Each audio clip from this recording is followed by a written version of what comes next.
Cependant, en Espagne, après l'effacement des Almohades, les princes catholiques sont prêts à une grande offensive contre l'islam. Ils prennent Cordoue en 1236, puis Séville en 1248. Ne survit désormais de l'épopée andalouse que le royaume de Grenade.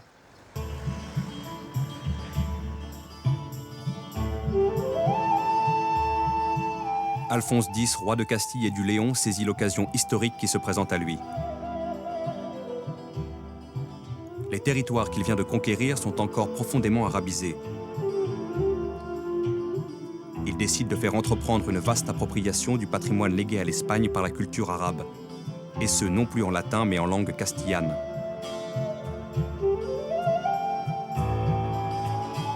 Sous son égide, une chronique générale des savoirs est mise en chantier, qui incorpore des sources arabes scientifiques et littéraires.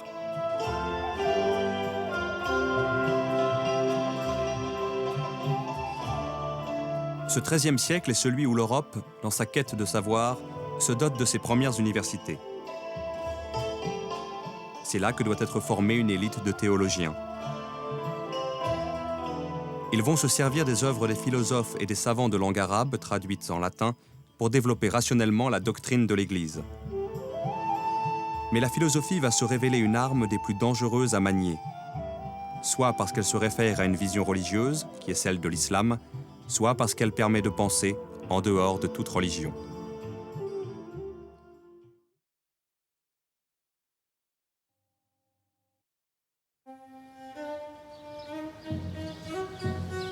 Étrange destin que celui de la philosophie arabe. Au moment où elle commence à irriguer une nouvelle pensée au sein des universités européennes, elle cesse d'être pratiquée en terre d'islam. À la fin du XIe siècle, on crée les madrasas, ou collèges religieux, pour y enseigner le Coran, le droit islamique et l'exégèse, mais pas la philosophie.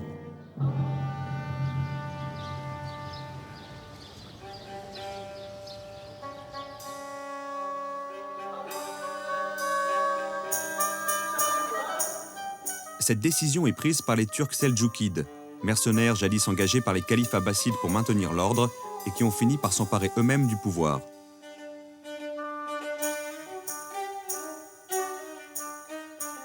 Leur premier souci est de consolider ce pouvoir, notamment en formant un personnel spécialisé versé dans les sciences religieuses pour exercer les fonctions administratives, juridiques et celles liées au culte au sein de l'appareil d'État.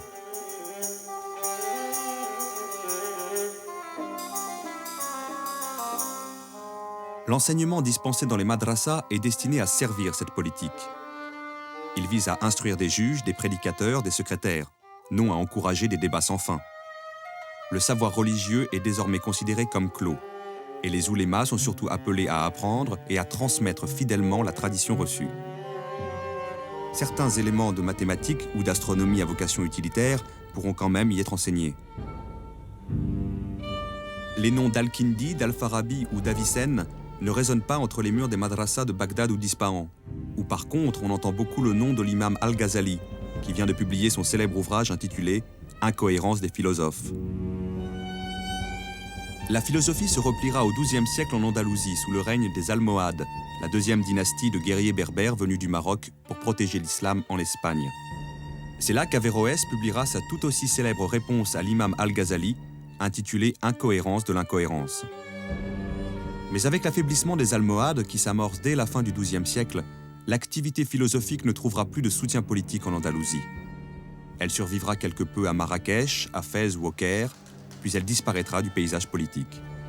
Après la défaite de Las Nevas de Tolosa, où les Almohades perdent la bataille qu'il ne fallait pas perdre contre les chrétiens, on peut dire que la Reconquista est virtuellement achevée.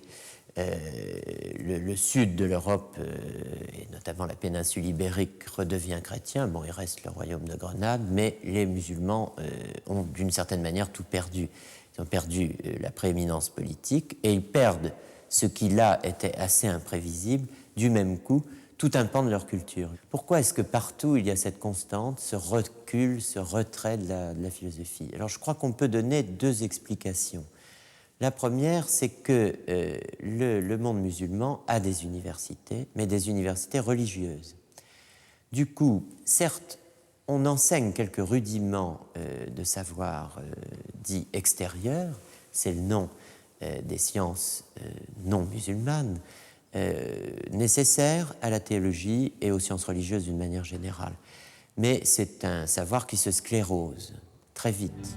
Les musulmans avaient donné une grande leçon à l'humanité avec la Maison de la Sagesse, en faisant traduire, en traduisant quasiment tout l'héritage humain disponible à l'époque. L'Occident latin traduit des ouvrages arabes, les musulmans ne traduisent pas d'ouvrages latins. Ils restent dans une ignorance tout à fait étonnante de ce développement parallèle qui se fait quasiment à leur porte, de l'autre côté de la Méditerranée. Les musulmans, à un moment, ont eu trop de sources à leur disposition et je crois qu'ils n'ont pas eu la volonté de se renouveler parce que le pouvoir, les institutions politiques ne l'ont pas permis, qu'un certain renfermement religieux ne l'a pas permis. L'université européenne va remplir une toute autre fonction historique que la madrasa islamique. Elle naît à l'aube du XIIIe siècle en même temps que se consolident les institutions urbaines.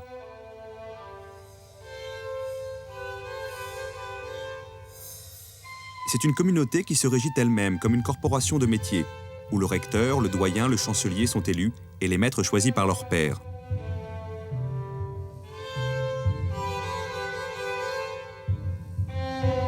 C'est d'emblée une instance démocratique qui défend son indépendance aussi bien vis-à-vis de l'autorité ecclésiastique que face au pouvoir laïque des princes. Elle bénéficiera souvent pour cela du soutien des papes, désireux d'assurer leur propre autorité au détriment de celle des évêques et des seigneurs locaux. De plus en plus, l'université interviendra dans les débats politiques de la cité, où s'affirme l'influence croissante de la bourgeoisie.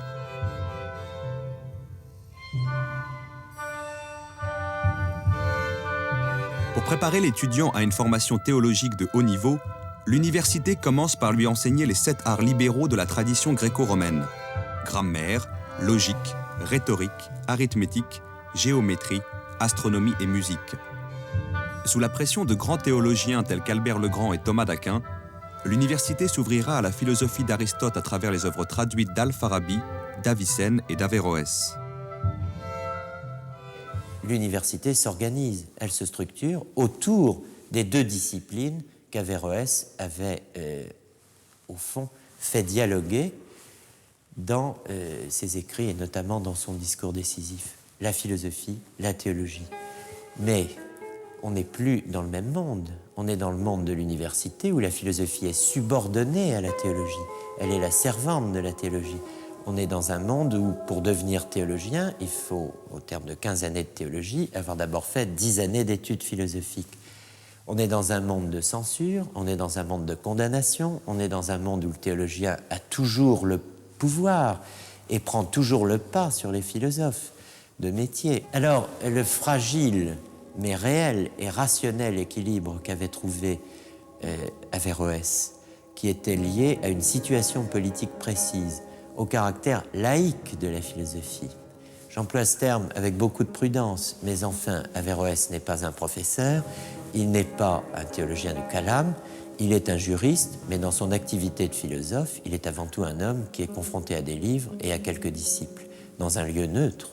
Cet équilibre qui avait été trouvé grâce à un pouvoir politique qui, à un certain moment, a pu faire taire les théologiens, a pu imposer une réforme juridique et laisser parler les philosophes entre eux, ce pouvoir politique n'existe pas en Occident, latin, chrétien, où, à la place, il y a une institution de chrétienté, l'université, qui organise la contradiction sociale, religieuse, entre philosophes et théologiens.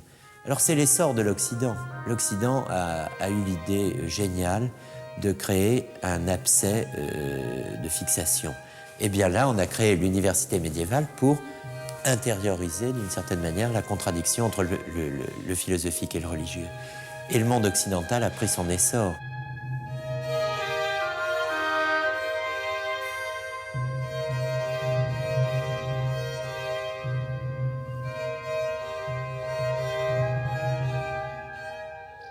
Mais l'université aura de plus en plus de mal à contenir les contradictions qu'elle déchaîne. Rien n'est plus révélateur du caractère subversif de la philosophie arabe en terre chrétienne que les condamnations qui vont s'abattre sur saint Thomas d'Aquin lui-même. Pourtant, il s'efforce d'en tirer de quoi construire une théologie chrétienne qui mette la raison au service de la foi. Mais le maniement de l'arme philosophique risque à tout moment de se retourner contre la doctrine de l'Église.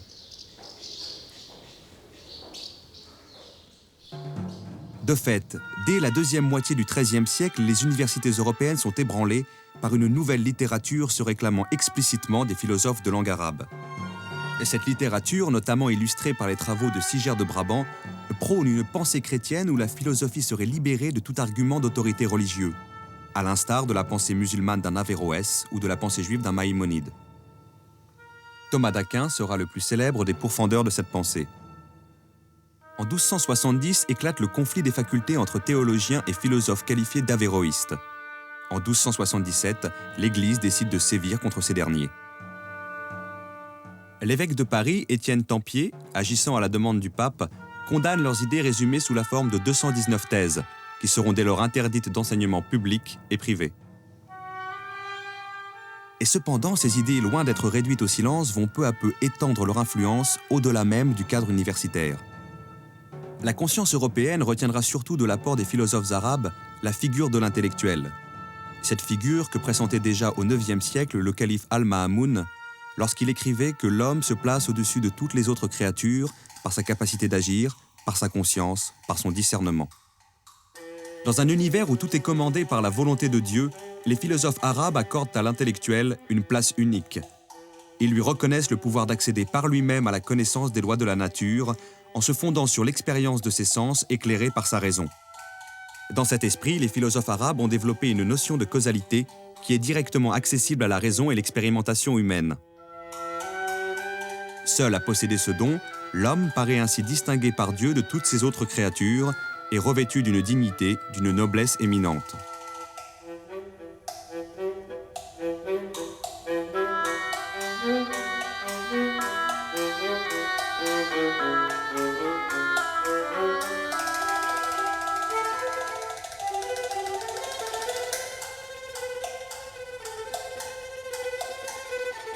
Et c'est par cette notion de noblesse de l'homme que la pensée des philosophes arabes a le plus fortement marqué les esprits. D'Albert le Grand et Dante à Pic de la Mirandole, elle éclaire les parcours qui conduiront peu à peu jusqu'à l'humanisme de la Renaissance.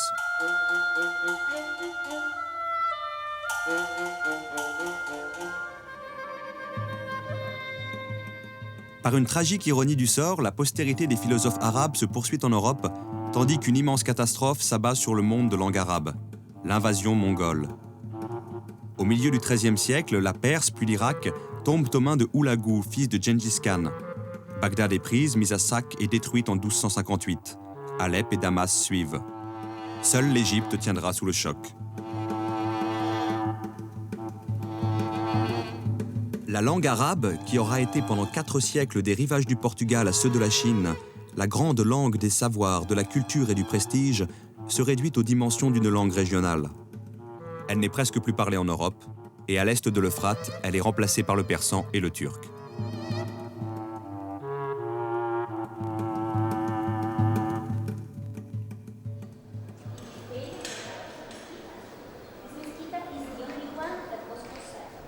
Les œuvres d'Avicenne ou d'Averroès, d'Al-Biruni ou d'Ibn al-Haytham, qui ne sont déjà plus lues dans leur langue d'origine, s'insèrent dans des débats étrangers au monde arabe, des débats proprement chrétiens.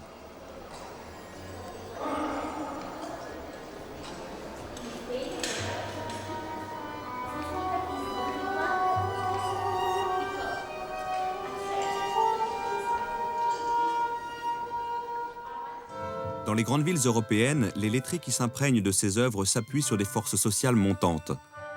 Les bourgeois et les artisans, dont le rôle ne cesse de croître, s'organisent pour contester les pouvoirs des seigneurs et des évêques.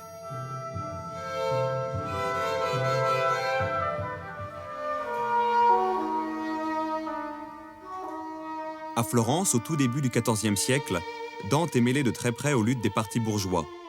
Et c'est à la suite de la défaite de son parti qu'il est banni de sa ville en 1302.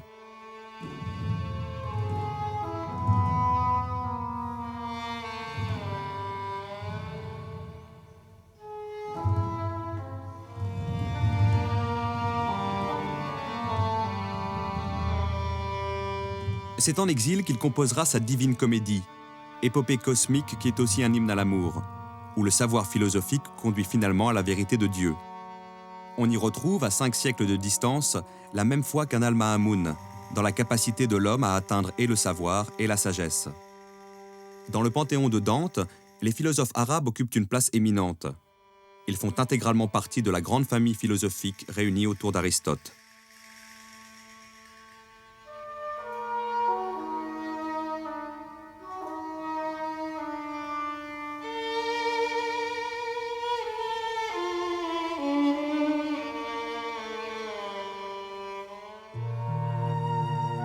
Mais quelques décennies après Dante, Pétrarque adopte l'attitude inverse. Il voudrait, lui, oublier au plus vite le rôle des Arabes dans l'histoire de la pensée universelle.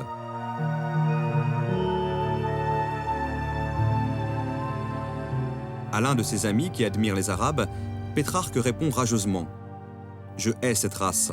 Il en faudrait beaucoup pour me persuader que quelque chose de bon puisse venir des Arabes. Nous aurions souvent égalé et quelquefois dépassé les Grecs, autant dire toutes les nations. À l'exception de vos petits Arabes ? Ô déshonorante exception !»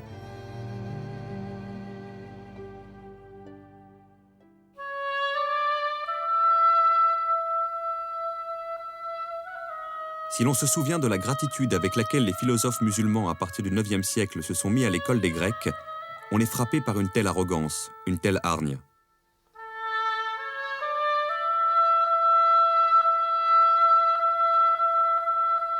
Si Pétrarque hait les Arabes, c'est d'abord parce qu'ils portent atteinte à l'autorité du christianisme, détournant les chrétiens d'une foi exclusive.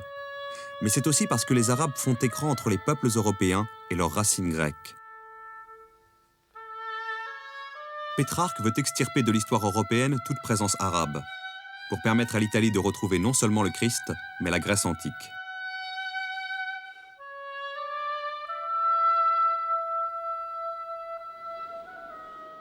L'Europe que Pétrarque défend est en effet à la recherche de son identité. D'une identité commune, enracinée dans le christianisme, mais aussi d'identité nationale distincte, portée par des langues telles que l'italien, le français, le castillan, l'allemand. Cette Europe s'affirme par le rejet des religions musulmanes et juives, ainsi que par l'exclusion de la culture arabe.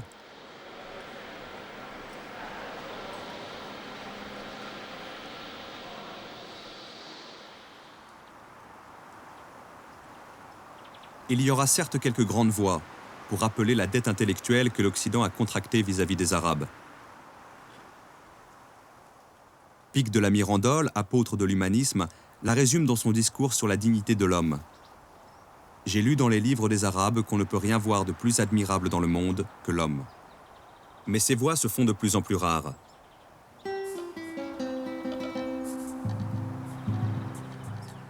Nous sommes alors en 1486, à 6 années de la date fatidique où le royaume de Grenade, dernier foyer de civilisation arabe en Europe, tombe aux mains des rois catholiques. Alors l'Europe peut tout à la fois oublier la langue arabe et expulser les derniers Arabes de son territoire. On s'est mis à apprendre le grec, on a renoué avec l'origine grecque. À partir de là, la parenthèse arabe est devenue inutile, elle a été évacuée de la mémoire, et le latin barbare, le jargon arabo-latin d'Averroès, traduit en latin, et des avéroïstes, est devenu une espèce de verrue sur la face de l'Europe. Et les grands enjeux, les grands débats du XVIe siècle sont ceux-là. En Italie, dans le nord de l'Italie, dans l'université de Padoue, dans toutes les universités, c'est va-t-on en finir enfin avec cette science-là, avec cette langue-là, avec ce latin-là, et renouer avec le beau grec de nos ancêtres et le superbe latin de l'époque cicéronienne. On connaît la réponse, c'est l'humanisme. Effectivement, on en est sorti, mais en même temps, la part arabe, la part musulmane, la part médiévale et la part vivante du dialogue des cultures qui avait eu lieu au Moyen-Âge, sans...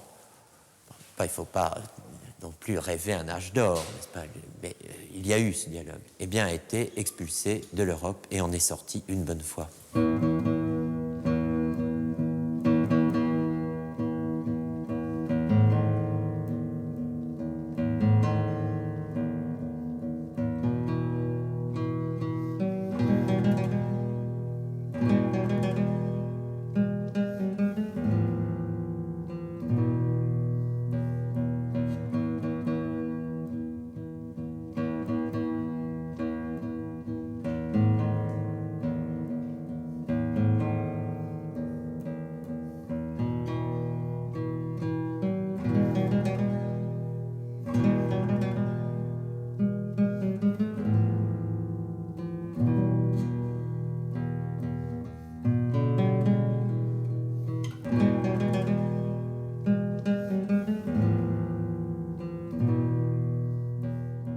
Une romancière égyptienne imagine la vie quotidienne des Arabes dans Grenade après sa chute.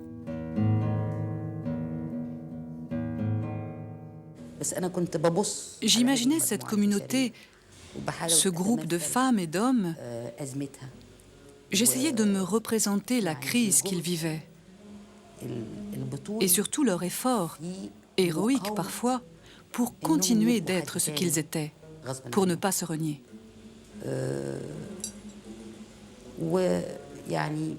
Je me suis retrouvée en train d'écrire sur Abou Jafar, El-Warraq, le libraire, et de m'attarder sur l'autodafé qui a eu lieu à Bab el-Ramel, la porte des sables. Je me suis retrouvée également en train d'écrire sur un personnage féminin, Salima. Elle brûlait du désir d'apprendre, ce qu'elle aurait pu faire si elle avait vécu en d'autres temps ou d'autres lieux, à Damas ou au Caire par exemple. Oui, elle aurait pu apprendre, bien qu'elle fût une femme. Mais à Grenade, après la chute, ce n'était plus pensable. Le simple fait de posséder un livre arabe vous exposait à être traduit devant les tribunaux de l'Inquisition. Parler en arabe vous faisait courir le même risque. C'était une époque ingrate, cruelle, qui mettait Salima dans l'impossibilité de réaliser son projet, de devenir elle-même. En 1499, Cisneros donne l'alternative suivante: le baptême ou la mort. Et c'est un choix libre. Personne ne peut contester le fait que selon le droit canon, ce choix est parfaitement libre. On peut toujours choisir la mort. Il est bien évident que la majorité des futurs ex-musulmans choisiront le baptême. Mais comme on ne leur donne absolument aucun enseignement religieux, ils restent musulmans objectivement. Mais à partir du baptême, ils deviennent des hérétiques. Et par conséquent, ils tombent juridiquement dans l'ère de pouvoir de l'Inquisition. Et là commence une longue histoire qui se terminera le 22 septembre 1609, quand finalement le décret de la déportation massive de tous les morisques, c'est-à-dire des musulmans convertis à la chrétienté, seront déportés d'Espagne. 1492, date de la chute de Grenade, est aussi celle du débarquement de Christophe Colomb en Amérique. L'Europe est partie à la conquête du monde. Rien ne l'arrêtera plus. Elle possède désormais sur toutes les autres sociétés un avantage décisif: le parti pris de douter de tout.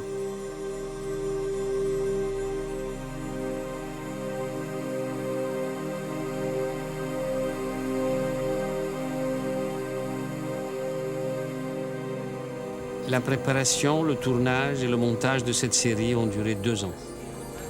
2 ans. 2 ans que nous avons vécu dans l'intimité quotidienne d'Al-Ma'moun, d'Al-Khwarizmi, d'Avicenne, d'Averroès. Pouvions-nous sortir indemnes d'une telle traversée? Pouvions-nous congédier ces fantômes sans un pincement de cœur? Du règne d'Al-Ma'moun au début du 9e siècle jusqu'au règne de Yaqub el-Mansour à la fin du 12e, la liberté de penser aura connu dans le monde arabe un moment clé de son aventure universelle. Pourquoi cette aventure s'est-elle arrêtée un jour chez les Arabes? Pourquoi s'est-elle prolongée chez les Européens? À une question aussi globale, l'historien n'a pas de réponse simple. L'événement naît de la conjonction de facteurs multiples dont le dénouement n'était pas écrit d'avance. Après coup, on peut mettre en avant l'un de ces facteurs, mais sachant qu'à lui seul, il n'explique rien. Dans le monde parlant arabe, la liberté philosophique a été voulue, financée, protégée par les princes. Elle répondait à un besoin, au besoin qu'ils avaient de comprendre le monde, pour bien gouverner un empire qui englobait de multiples ethnies, qui embrassait des cultures raffinées. Lorsque les divisions dynastiques et les revers militaires aidant, les princes ont cessé de nourrir cette ambition, les philosophes n'ont plus trouvé de soutien dans la société. En Europe, par contre, lorsque la liberté de penser a été confrontée à la formidable pression des inquisiteurs, elle a su s'affranchir de la tutelle des évêques et des seigneurs. Elle a quitté les palais de la noblesse parce qu'elle a trouvé dans la rue des forces sociales nouvelles qui allaient la soutenir et la porter en avant.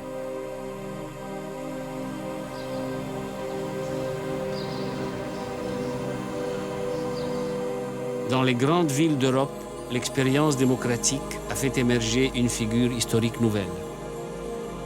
L'individu libre de son corps et de sa conscience. L'étudiant, le commerçant, l'entrepreneur, le médecin, ils allaient peu à peu oser remettre en question le pouvoir des monarchies absolues et de l'Église.